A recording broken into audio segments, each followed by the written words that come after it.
The techniques, resources, and applications I would use to support closing what we like to call the opportunity gap of students of color really would be, first and foremost, the most important thing is our relationship with the students, because students mirror what we put out to them.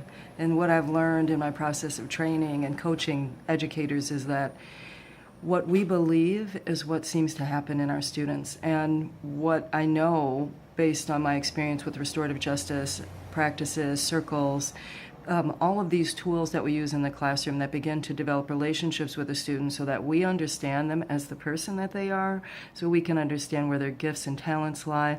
Not only using the data, because of course the data is important. It's important for us to see where their skills lie. And I do appreciate MAP for that reason. It's the one assessment really that I feel like we get a very good understanding of where our students are academically.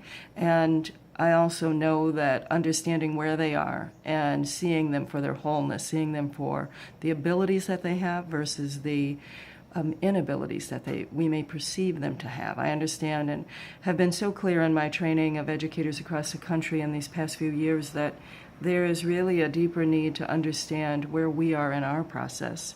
And then how do we cultivate community?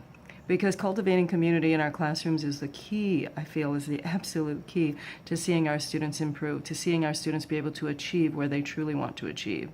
One of the examples I have is that my daughter is a student in Oak Park Schools. I graduated from Oak Park River Forest High School, and seeing her have the ability to flourish and grow with teachers of color who actually saw all of her value, and with her teachers, her white teachers, who also saw her value.